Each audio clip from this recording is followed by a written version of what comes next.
خلاصے کے طور پر پوری جو ایک تحقیق ہے وہ میں آپ کے سامنے رکھنا چاہتا ہوں۔ تو 15 شعبان کی جو رات ہے جس کو شب برات کہا جاتا ہے، اس کا نام شب برات کسی بھی حدیث سے ثابت نہیں ہے، اس لیے عرب اس کو اکثر لیلۃ النصف من شعبان کہتے ہیں کہ شعبان کے جو نصف ہے اس کی رات۔ خیر اس کا نام شب برات ہو، اگر اس وجہ سے برات کے اس میں اللہ تعالیٰ کہا جاتا ہے کہ جہنم سے بری کر دیتے ہیں، تو اس وجہ سے کسی نے نام دے دیا ہو تو ایک الگ بات ہے، لیکن اس رات میں ہوتا کیا کیا ہے، لوگ کیا کیا کر رہے ہیں، اس کی کیا شرعی حیثیت ہے، تو میں نمبر وار انشاءاللہ اس کو تفصیل سے بیان کروں گا۔ کچھ چیزیں تو ایسی ہیں جو بالکل ہی غیر ثابت ہیں، ان میں اس رات میں مٹھائی، حلوہ یا مختلف قسم کے حلوے پکا کے لوگوں میں بانٹنا، اور اس رات میں نہا دھو کے تیار ہونا یا اچھے کپڑے پہننا، ان دو چیزوں کو پہلے میں انشاءاللہ بیان کروں گا۔ دیکھیے اسلام میں راتوں کے تہوار کا کوئی تصور نہیں ہے۔ اسلام میں جتنے بھی تہوار ہیں وہ دن کی روشنی میں ہیں۔ عید الفطر، عید الاضحیٰ، یہ ہمارے دو تہوار ہیں جس میں ہم سیلیبریٹ کرتے ہیں ایک دوسرے کو، یہ دن کی روشنی میں ہمیں بتائے گئے ہیں۔ غیر مسلموں کے تہوار رات کو ہوتے ہیں، جیسے عیسائیوں کے تہوار کرسمس آپ دیکھیں رات کو ہوتا ہے۔ تو اس کی وجہ یہ ہے کہ اسلام نے دن کی روشنی میں تہوار رکھے ہیں۔ بہت ساری حکمتیں اس میں ہو سکتی ہیں، پوری حکمتیں تو ہم نہیں جانتے، لیکن کچھ سرسری غور سے کچھ حکمتیں ہمارے سامنے آتی ہیں کہ رات کا وقت ایسی چیز ہے جو اللہ نے عبادت کے لیے بنایا یا آرام کرنے کے لیے، سونے کے لیے بنایا۔ رات میں اگر آپ سیلیبریٹ کریں گے کسی بھی عمل، یعنی کوئی خوشی منائیں گے، تو اس میں انسان کی گناہوں کی طرف توجہ زیادہ جاتی ہے۔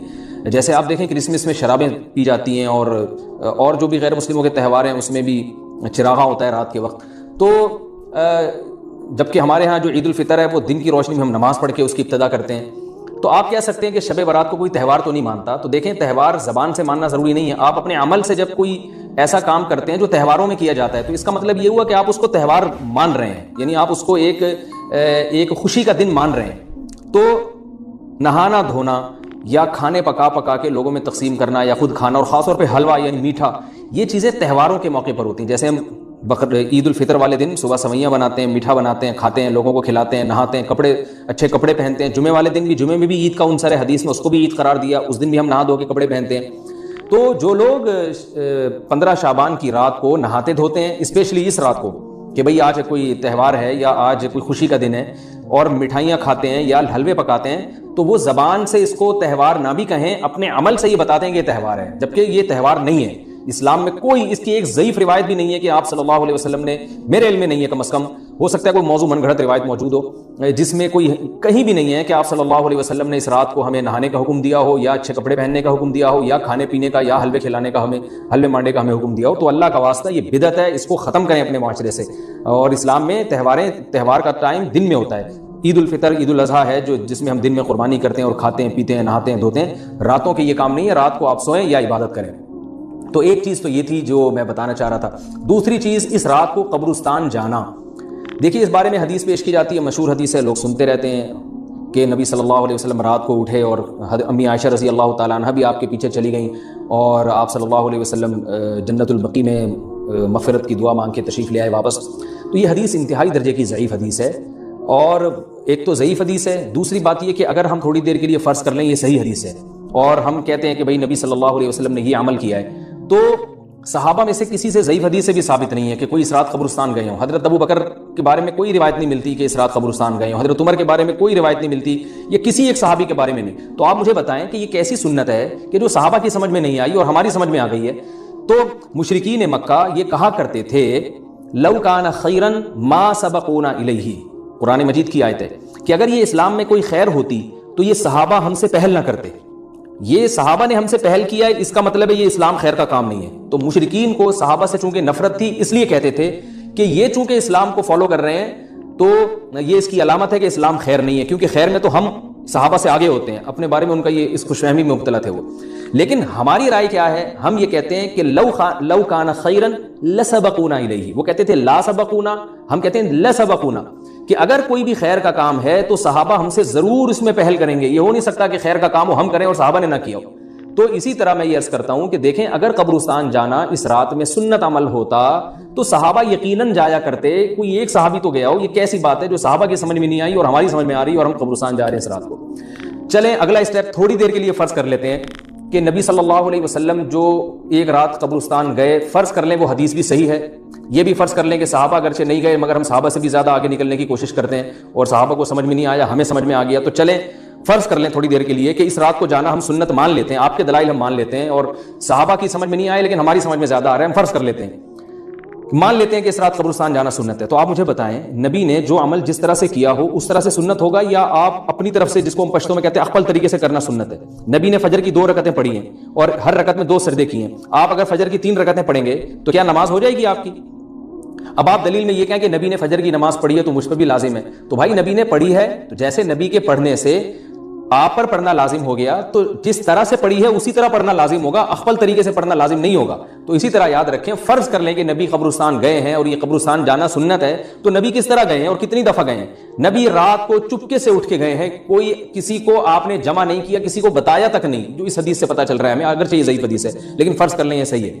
تو کہیں پتہ بھی نہیں چل رہا, چپکے سے قبرستان گئے اور چپکے سے واپس آئے, اور پوری زندگی میں ایک دفعہ گئے, جبکہ ہمارے ہاں ہر سال قبرستان میں لوگ جا رہے ہیں. جب بھی شب برات آتی ہے لوگ قبرستان جاتے ہیں ہر سال, نبی ایک دفعہ گئے اور آپ ہر سال جا رہے ہیں.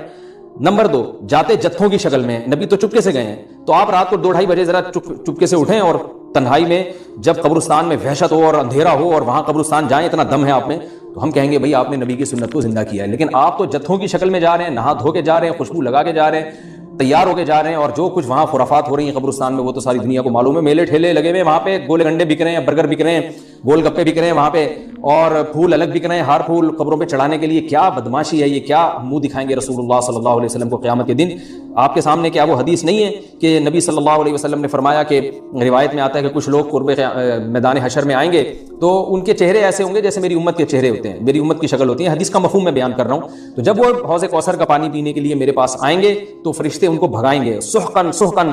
تو آپ صلی اللہ علیہ وسلم پوچھیں گے یہ تو میری امت ہے, آپ تو فرشتے کیا کہیں گے کہ یہ آپ کی وہ امت ہے جنہوں نے آپ کے دنیا سے جانے کے بعد دین میں ایسی چیزیں ایجاد کر لی تھی جن کا آپ نے حکم نہیں دیا. تو آپ کیا فرمائیں گے؟ سحقن سحقن, دور کرو ان سے.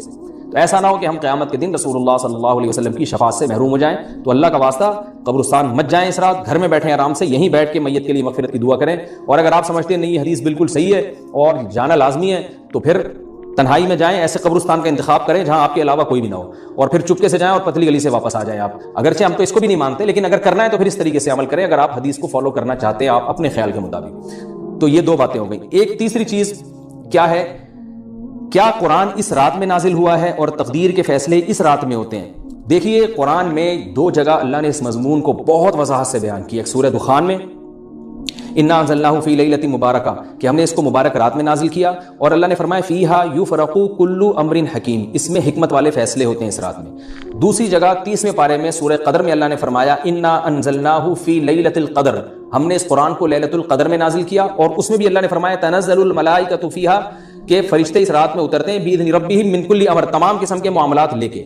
تو یہاں بھی اللہ بتا رہے ہیں کہ جو 1 سال کے فیصلے جس رات میں ہوتے ہیں اور فرشتوں کے حوالے کیے جاتے ہیں وہ رات, اور قرآن کے نازل ہونے والی رات ایک ہی ہے, یہ الگ الگ راتیں نہیں ہیں. اور سورہ قدر میں اللہ نے فرما دیا واضح لفظوں میں کہ وہ لیلۃ القدر کی رات ہے.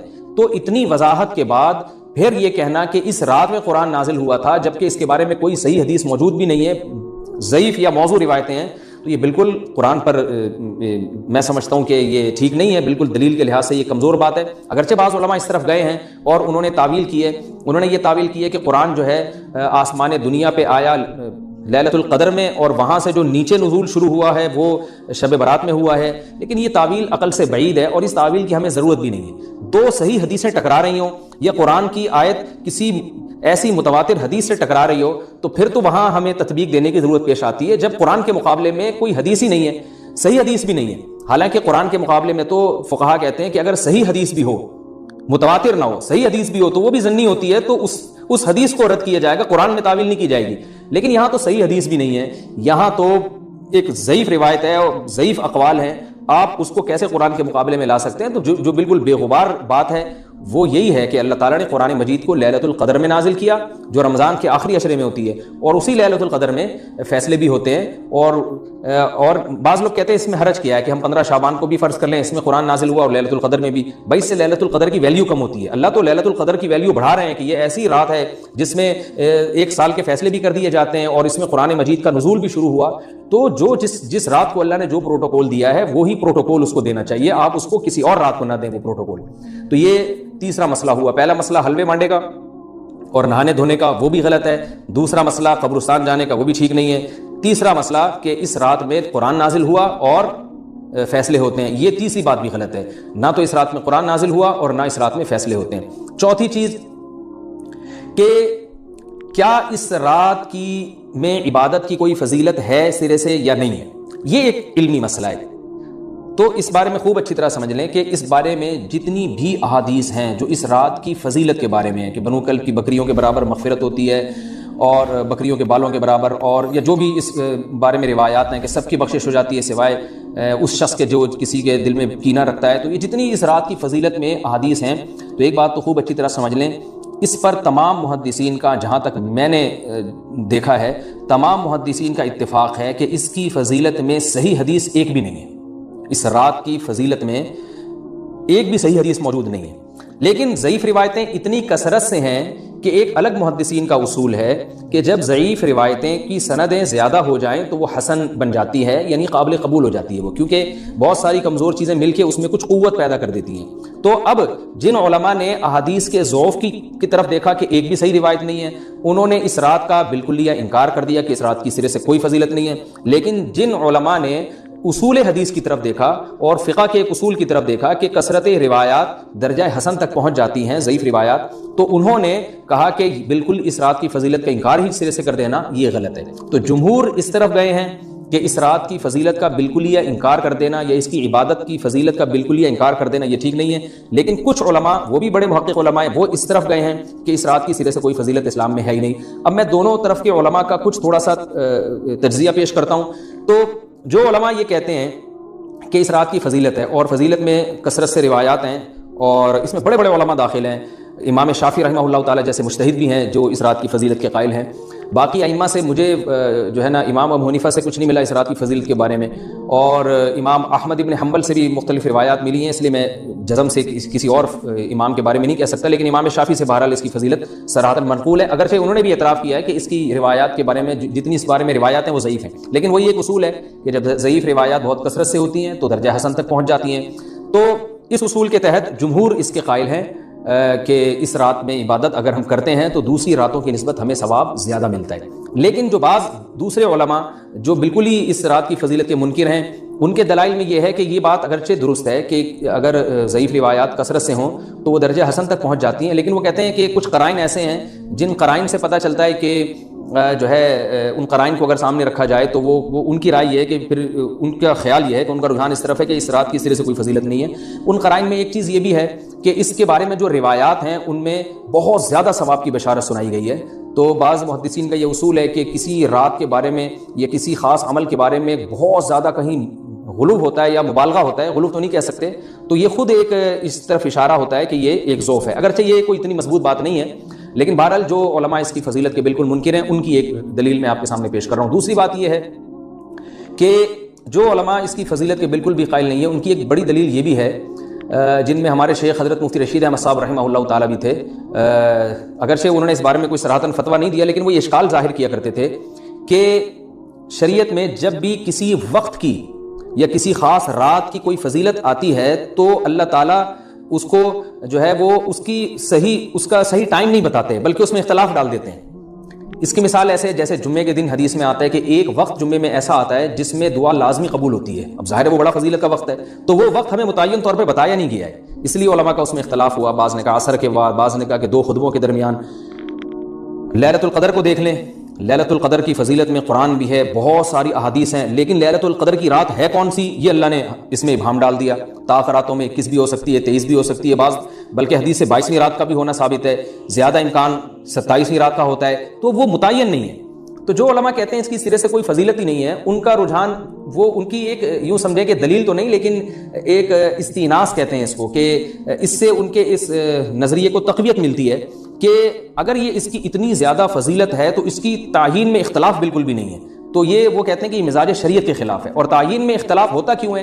علماء نے بیان کیا اگر لیلۃ القدر کو متعین طور پہ بیان کر دیا جاتا نا کہ یہی لیلۃ القدر ہے تو بہت ساری اس میں جو ہے نا حکمتیں فوت ہو جاتی، جن میں ایک یہ بھی کہ اس رات میں جہاں عبادت کا ثواب بہت ہے گناہ کا عذاب بھی بہت ہے، پھر اگر اس رات میں کوئی گناہ کرتا تو وہ اللہ کے عذاب سے نہ بچ پاتا، کیونکہ وہ اللہ متعین کر دیا کہ یہ لیلۃ القدر ہے، تو کیسے تم اس میں گناہ کر رہے ہو؟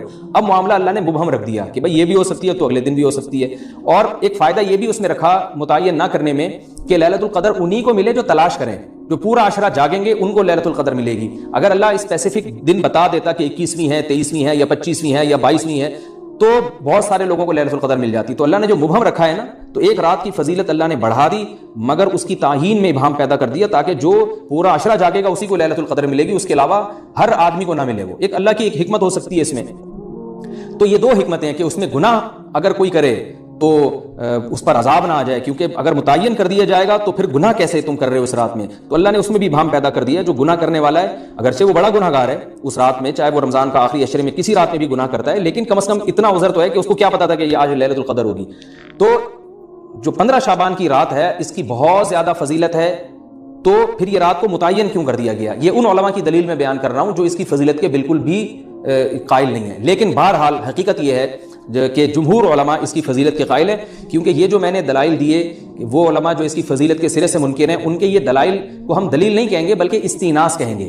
کہ استیناس کہتے ہیں کہ ایک چیز استدلال نہیں ہے بلکہ ان اپنے نظریے کی تقویت کے طور پر ایک چیز کو پیش کر دینا جس سے یہ لگتا ہو کہ واقعی یہ صحیح کہہ رہے ہیں. اس کو استیناس کہتے ہیں, میں جو آسان لفظوں میں سمجھانے کی کوشش کر رہا ہوں. اور ایک استدلال کہتے ہیں کہ ایک ریسرچ ہو, ایک پوری تحقیق ہو. تو جمہور کا مذہب ایک اصول پر مبنی ہے کہ بھائی اتنی ساری روایات ہیں اور ضعیف ہیں ان میں, ٹھیک ہے کچھ موضوع بھی ہیں لیکن بہت ساری ایسی ہیں جو موضوع بھی نہیں ہیں. تو ضعیف روایات ہیں جب اتنی کثرت سے ہیں اور اس میں ہے بھی عبادت کا تذکرہ, تو عبادت کرنے میں کوئی حرج بھی نہیں ہے. تو لہذا انہوں نے اس کو جو ہے نا اس کو دلیل بنایا ہے اور اصول کے لحاظ سے یہ بات درست ہے. تو اس اصول کو اگر کوئی فالو کرنا چاہے تو اس رات کی عبادت اس کے لیے بالکل ٹھیک ہے اور اللہ کی رحمت سے امید ہے کہ اس میں اس کو ثواب زیادہ ملے گا. تو جمہور ایک طرف ہیں اور بعض علماء دوسری طرف ہیں. تو یہ میں نے صرف اس لیے بیان کر دیا کہ اس رات کی فضیلت میں اتفاق نہیں ہے بلکہ مختلف فی ہے, مجتہد فی ہے, اختلاف رائے اس میں ہو سکتا ہے. تو اگر کوئی عالم اس رات کی فضیلت کا بالکل یا انکار کرے اور ان علماء کا بھی احترام کرے جو اس رات کی فضیلت کے قائل ہیں, تو پھر اس عالم پر رد کرنے کا حق نہیں ہے. دوبارہ میں اپنی بات کو ریپیٹ کرتا ہوں, اگر کوئی عالم یہ کہے کہ اس رات کی سر سے کوئی فضیلت نہیں ہے تو اس عالم پر طعن و تشنیع جائز نہیں ہے, کیونکہ ان کے بھی کچھ نہ کچھ استدلالات ہیں. ہاں اگر کوئی عالم اس رات کی فضیلت کا انکار کر کے جمہور کے مذہب کو بالکل غلط قرار دیں اور اس عمل کو یہاں اس رات کی عبادت کو بالکل بدعت قرار دیں, اور جو اس رات میں عبادت کر رہے ہیں یا اس کی فضیلت کے قائل ہیں ان کو بدعتی قرار دیں, تو یہ غلو ہو جائے گا, یہ زیادتی ہو جائے گی جو کہ بالکل غلط ہے. کیونکہ جب دونوں طرف دلائل ہیں تو اعتدال والی رائے اختیار کرنی چاہیے, اور کسی ایک طرف بہت زیادہ جھکاؤ یا کسی ایک کو 100% غلط قرار دے دینا, بدعتی قرار دے دینا, یہ درست نہیں ہے. تو ہماری قوم میں ایک مزاج ہے کہ بس اپنی رائے کو مسلط کرتے ہیں اور دوسرے کی رائے کو مانتے ہی نہیں. تو عوام کے لیے کیا ہے, لوگ کہتے ہیں مفتی صاحب کنفیوز کر دیا آپ نے, تو لٹکا کے چھوڑ دیا ہمیں. بھائی میں کنفیوز نہیں کر رہا, عوام جمہور کے مذہب کو فالو کرے گی. جمہور میں بڑے بڑے علماء ہیں, وہ اس کی فضیلت کے قائل ہیں اور وہ اس کے قائل ہیں کہ اس رات میں عبادت کرنی چاہیے, تو آپ جمہور کے مذہب کو فالو کر سکتے ہیں. تو اب یہ بات تو ہو گئی جمہور کا مذہب, میں نے آپ کو بتایا کہ وہ اس رات میں فضیلت کے قائل ہیں کہ اس رات میں عبادت کرنی چاہیے. لیکن کیسے کرنی چاہیے اس پر تمام علماء کا اتفاق ہے کہ مسجد میں جتھے بنا کے جانا یا اجتماعی عبادت کرنا یہ بالکل بدعت ہے, بالکل ناجائز ہے. اسی طرح کوئی مخصوص قسم کی نماز پڑھنا کہ پہلی رکعت میں یہ والی صورت, تو دوسری میں یہ والی صورت, تو تیسری میں یہ والی صورت, یہ بالکل بدعت ہے. صلاۃ التسبیح کی جماعتیں بدعت ہیں. تو ایک ہی راستہ ہے آپ کے پاس, آپ عبادت کرنا چاہتے ہیں تو انفرادی طور پر ایسے عبادت کریں جیسے عام دنوں میں آپ عبادت کرتے ہیں, ویسے ہی نماز پڑھیں جیسے عام دنوں میں نماز پڑھتے ہیں. کوئی مخصوص صورتیں, مخصوص رکعتیں نہیں ہیں. جتنی اللہ توفیق دے تنہائی میں آپ 2 رکعتیں, تہجد کی 4 رکعتیں, 6 رکعتیں, 8 رکعتیں, 16 رکعتیں, جتنی اللہ توفیق دے آپ رات کو کھڑے ہو کر انفرادی نماز پڑھیں. دعائیں مانگیں اللہ تعالیٰ سے, قرآن کی تلاوت کریں, تسبیحات کریں. جتھے نہ بنائیں مسجد میں, چراغاں نہ کریں, بتیاں نہ لگائیں, قبرستانوں پہ رش نہ کریں. یہ سب ناجائز اور سب حرام ہے, گناہ ہے, اس کا اسلام میں کوئی تصور نہیں.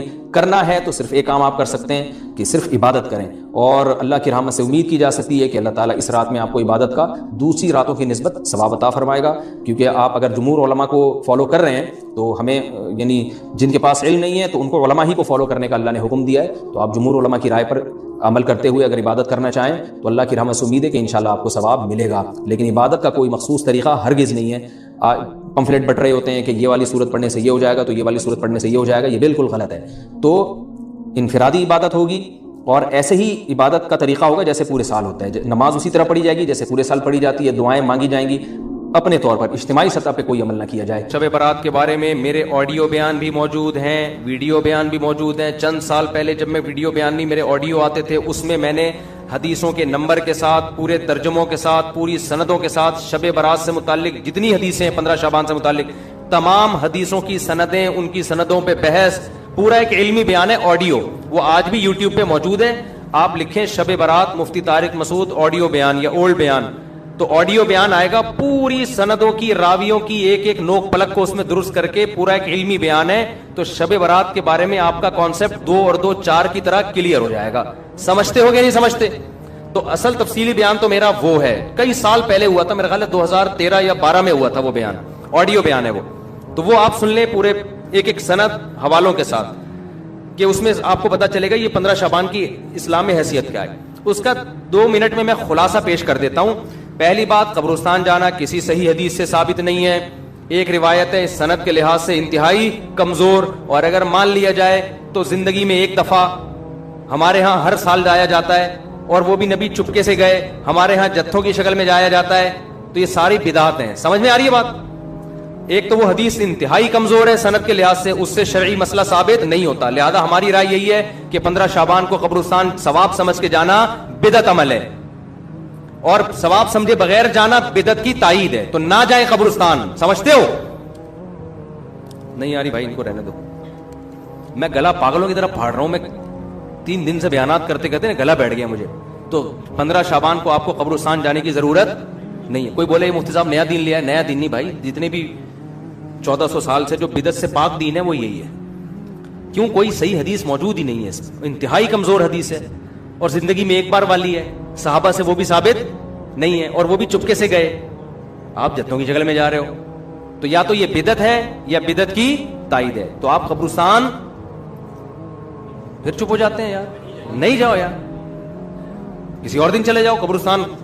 ویسے بھی ان 15 شعبان کو قبرستان میں جو میلے ٹھیلے اور انٹیاں بن سج کے آئی ہوئی ہوتی ہیں نا, مردے فتنوں میں پڑ جاتے ہیں. مردے کہتے ہیں مرے کیوں یار, اتنا اچھا ماحول ہے باہر کا. تو آج کل تو انٹیاں ایسے میک اپ کر کے اور دوپٹے, اور پھر بندے بھی تیار ہو کے, ایک انٹرٹینمنٹ ہے وہ قبرستان. وہ قبرستان تھوڑی رہا ہے جو پہلے ہوا کرتے تھے. تو آج کل تو ویسے بھی جانا جائز نہیں ہے. دوسرا کام, اس رات کو لوگ کہتے ہیں نہاؤ دھو اور تہوار ہے. تو تہوار اسلام میں دن میں ہوتے ہیں, راتوں میں. عیسائیوں کے, ہندوؤں کے تہوار ہو سکتے ہیں, مسلمانوں کے تہوار دن کی روشنی میں ہوتے ہیں. رات کے اندھیروں میں بولو نا نہیں ہوتے. راتیں عبادت کی ہوتی ہیں. تہوار نہانا دھونا اچھے کپڑے یہ دن کے کام ہیں. تو لہٰذا یہ کوئی بھی نہیں ہے کہ رات نہا دھو کے اور اچھے اچھے کپڑے پہنو. کوئی مستند روایت نہیں اس بارے میں. تمیز سے سو جاؤ گھر میں جا کے. اور تیسرا کام کیا ہے؟ حلوہ مانڈا. حلوے مانڈے پکاتے ہیں. تو جب تہوار ہی نہیں ہے تو حلوے کس بات کا بھائی؟ حلوے تو عیدوں میں خوشیوں میں ہوتے ہیں نا. تو جب تہوار ہی نہیں ہے, ہمارے تہوار دن میں ہوتے ہیں بھائی, عید الفطر, عید الاضحیٰ, اور جمعے کا بھی دن نہیں, ایک قسم کا تہوار ہے, یہ بھی دن کی روشنی میں. تو آپ نے حلوے مانڈے بھی بولو نا نہیں. پھر اس رات کو تقدیر کے فیصلے ہوتے ہیں. قرآن میں صاف طور پر ہے کہ وہ لیلۃ القدر میں ہوتے ہیں, اور ہم نے قرآن بھی کب نازل کیا؟ رمضان میں اور لیلۃ القدر میں. بالکل واضح قرآن کی آیتیں ہیں. اس کے مقابلے میں جو 15 شعبان والی حدیثیں ہیں جن میں آتا ہے کہ اس رات فیصلے ہوتے ہیں, وہ قرآن کے مقابلے میں جاندار, سند کے لحاظ سے مضبوط نہیں ہے. ان میں اتنی طاقت نہیں ہے کہ قرآن کی آیت کو آپ اس میں ایڈیشن کر دیں. لہذا قرآن سے واضح پتہ چلتا ہے کہ جو فیصلے ہوتے ہیں سال بھر کے وہ شب قدر میں ہوتے ہیں, جو رمضان میں. اور قرآن بھی کب نازل ہوا؟ راجح دلیل کے لحاظ سے راجح بات یہی, اگرچہ بعض علماء نے وہ بھی لکھی, لیکن راجح دلیل کے لحاظ سے یہ بات ہے. 3 باتیں ہو گئیں. چوتھی بات ہے پٹاخے. شب برات کے پٹاخے. تو بھائی یہ تو پٹاخے یہ بھی جائز نہیں ہے. آپ کیوں ایک رات کو ایک عبادت کا عنصر دے کے اس میں پٹاخے پھوڑ رہے ہیں؟ لوگوں کی نیندیں خراب ہوتی ہیں, ہارٹ پیشنٹ پریشان ہو جاتے ہیں, بہت بڑے آگ لگ جاتی ہے بعض دفعہ. یہ عمل بھی حرام ہے, ناجائز ہے. اور کیا ہوتا ہے شب برات میں جلدی بتاؤں, عبادت پہ آ رہا ہوں. دن کا روزہ 15 شعبان کا, وہ بھی کسی صحیح حدیث سے ثابت. میں نے ایک دفعہ کسی نے کہا محرم کے فضائل پہ بیان کریں. بہت دفعہ مجھے اصرار کیا 1 گھنٹے کا بیان, اور محرم میں نے بہت جب میرا تنگ کیا تو میں نے بیان کیا. میں نے کہا نبی صلی اللہ علیہ وسلم نے فرمایا, حدیث کا مفہوم ہے, یہ اشہر حرم ہے, محترم مہینہ ہے, 4 محترم مہینوں میں 1 محرم بھی ہے, اور 10 محرم کا روزہ. آپ صلی اللہ علیہ وسلم نے اس کی جو بھی حدیث میں فضیلت بیان کی. میں نے کہا وما علینا الا البلاغ. لوگوں نے کہا بھائی کیا بیان کہا؟ میں نے کہا اتنا ہی ہے, صحیح حدیث سے اتنی ہی ثابت ہے. ایک آدھ اور حدیث ہوگی جو اس وقت میرے ذہن میں نہیں, اس سے زیادہ میں نے کہا 1 گھنٹے کا بیان ہو نہیں سکتا, کوئی ہے ہی نہیں. تو آپ کی مرضی کی باتیں ہم نہیں کریں گے, ہم وہ باتیں کریں گے جو اللہ اس کے رسول صلی اللہ علیہ وسلم نے جس طرح بیان کی. خطابت کے جوہر دکھانے کے لیے تو 6 گھنٹے کا بھی بیان ہو سکتا ہے, لیکن اگر آپ نے وہ بات کرنی ہے جو اللہ کے رسول نے بتائی ہے تو جتنی بتائی ہے اتنی ہی آپ کو پارسل کرنی پڑے گی. اپنی طرف سے پارسل کرنے کا ہمارے پاس انتظام, ہم کمپنی ہوتا ہے نا, بعض کمپنی ہے پیک کر کے دے رہی ہوتی ہیں, وہ KFC والوں کو کہتے ہیں وہ جو کمپنی کی پیکنگ ہے وہ ہم آپ کو دیں گے, اپنا شاپر ہمارا الگ تھیلے میں رکھا ہوا ہے, ٹھیک ہے نا, اس کے لیے الگ آرڈر دینا پڑے گا آپ. تو اگر اللہ رسول کی بات ہے تو بھائی اتنی ہے. تو اس لیے 15 شعبان کا جو روزہ ہے وہ بھی کسی صحیح حدیث سے ثابت بولو نہیں ہے. اور کیا رہ گیا, جلدی کرو, وہ شادی بھی ہونی ہے ان کی, بھائی آئے ہوئے ہیں نا. اور کیا رہ گیا, رات کی عبادت کی طرف آتا ہوں میں. اور بھی اور کچھ ہے, بس یہی ہے نا, پٹاخہ, قبرستان. پٹاخہ جب بھی بولتا ہوں, میری چھوٹی بچی ہے نا بڑی شرارتی, اس کا پٹاخی کہتا ہوں میں اس کو, ایسے پٹاخے کی طرح نا پتکتی رہتی ہے ایسے. تو بچے بڑے اٹریکٹیو ہوتے ہیں یار, گھر میں بچے ہوا رکھا کرو, بچے گھر میں رونق ہوتی ہے. تو ایسے وہ اس کے ہوتے ہوئے شب برات کے پٹاخوں کی ضرورت ہی نہیں ہے ہمیں. تو ایسے بچے ہوتے ہیں نا, ایسے کھیل رہے ہوتے ہیں کلابازیاں, چھوٹے چھوٹے 2-2.5 سال کے بچے. ہم تو بچوں کو دیکھ کے دل چاہتا ہی نہیں کہ یہ بڑے ہوں, چھوٹے زیادہ اچھے ہوتے ہیں. تو پٹاخہ یہ ناجائز ہے. حلوے مانڈے, میٹھا ویسے ہی اسلام میں کم ہے یار, تم میٹھے پھوڑ کے اپنے آپ کو. اور تیسرا کیا ہے, میٹھا کم کیسے, لوگ حدیث پہ کے لحاظ سے اشکال کریں گے, پھر کسی وقت اس کا جواب دوں گا. تیسرا ہے نہانا دھونا, صاف کپڑے پہننا, اچھے کپڑے تو ویسے ہی صاف پہننے چاہیے ہر وقت, لیکن اسپیشلی اس رات میں کوئی فضیلت نہیں ہے. چوتھا 15 شعبان کا روزہ, اور اس رات کو تقدیر کے فیصلے وغیرہ یہ سب چیزیں ثابت نہیں ہیں. ہاں اب جو ہے عبادت ہے یا نہیں ہے, تو جمہور کے نزدیک اس میں عبادت کی فضیلت ہے, لیکن بعض محققین اس فضیلت کے بھی قائل نہیں. تو اختلافی مسئلہ ہے, اجماعی مسئلہ نہیں ہے اس رات کی عبادت کی فضیلت. لیکن بہرحال جمہور چونکہ قائل ہیں, اس کے دلائل کیا میں پہلے بتا چکا ہوں کہ میں پورا آڈیو کلپ ایک ریکارڈ کروا چکا ہوں حدیثوں کے ریفرنسز کے ساتھ, راویوں کی سندوں اور بحثوں کے ساتھ. تو بہت ساری حدیثیں, اگرچہ کوئی بھی حدیث صحیح نہیں ہے اس کے فضیلت کے بارے میں, لیکن تعدد طرق کی وجہ سے بہت سے علماء کے نزدیک درجہ حسن کو پہنچی ہوئی ہے. تو لہذا کرنے کا کام یہ ہے کہ اگر کوئی کرنا چاہے تو بھائی عبادت کرے, تو اللہ سے امید ہے کہ اس کو اس رات میں عبادت کا ثواب دوسری راتوں کی نسبت زیادہ ملے گا. بعض حضرات اس کے قائل نہیں ہیں. ہاں اب عبادت کا کوئی خاص طریقہ منقول نہیں ہے کہ یہ پہلی رکعت میں یہ اتنی دفعہ پڑھو, دوسری رکعت میں اتنی دفعہ پڑھو. اور نفلی عبادت شریعت ترغیب دیتی ہے گھر میں کرنے کی. افضل کیا ہے کہ گھر میں عبادت کی جائے. اب اگر آپ سمجھتے ہیں گھر میں دلی لگے گا تو پھر مسجد میں آ جائیں, لیکن اجتماعی سطح پہ مسجد میں جماعتوں کی نمازیں قائم کرنا, اجتماعی قرآن خوانیاں کرنا, یہ تمام اعمال بدعت ہیں. تو اگر آپ نے عبادت کرنی ہے تو چلو کسی بہانے عبادت کر لو, تو اس میں یہ ہے کہ انفرادی کرنی ہے, بہتر ہے گھر میں کی جائے, نہیں تو مسجد میں کر لیں آ کے. اور کوئی خاص طریقے کی عبادت نہیں کرنی, تلاوت ہے, دعائیں ہیں, ذکر ہے, نماز ہے, بس جیسے عام طریقے سے پڑھتے ہیں اسی طریقے سے کریں. سمجھ رہے ہو کہ نہیں سمجھ رہے؟